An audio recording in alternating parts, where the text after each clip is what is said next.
Mm, First of all, hindi ko po alam pa paano mag-vlog. Pero, I try now. And,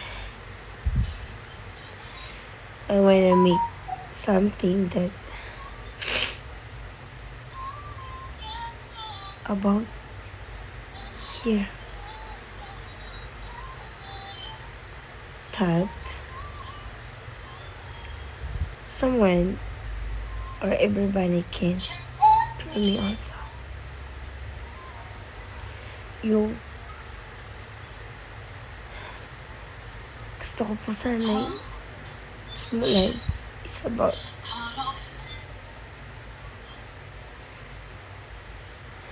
paano mawalay dun sa taong love mo po. And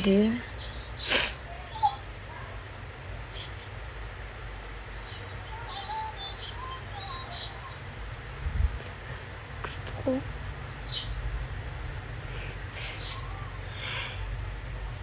kahit masakit dito, mararamdaman mo ko, diba?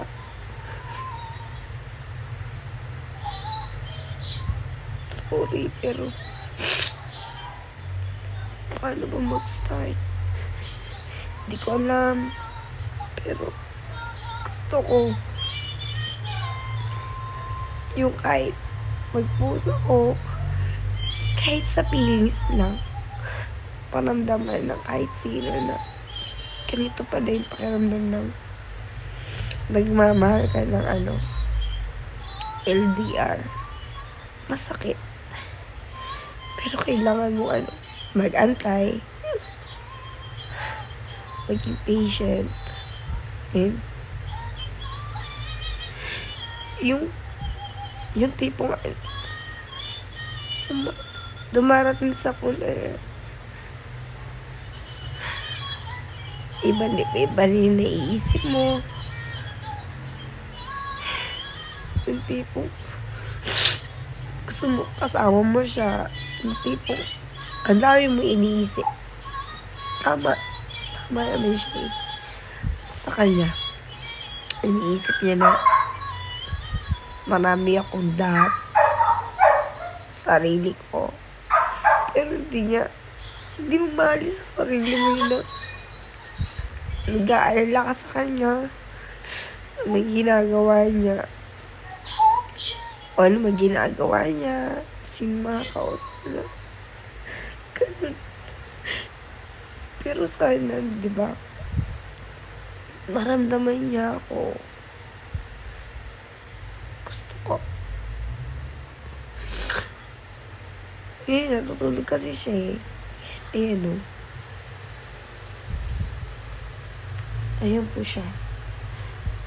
Gusto niya, magkausap.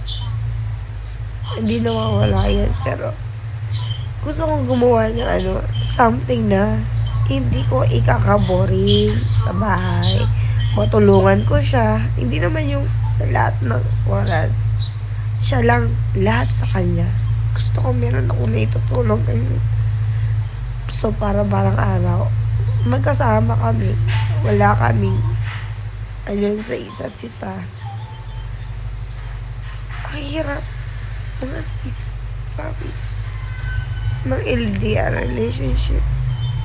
Kahit sabihin mo Koreano ay boyfriend mo or ibang bansa like America, Japan, China, or what else. Pero sa sitwasyon ko kasi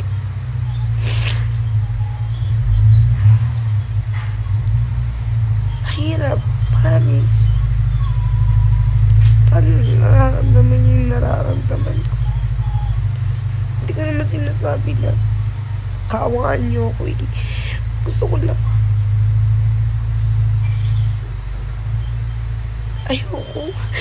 ayokong maramdaman yung nasasaktan ako. Gusto ko full support.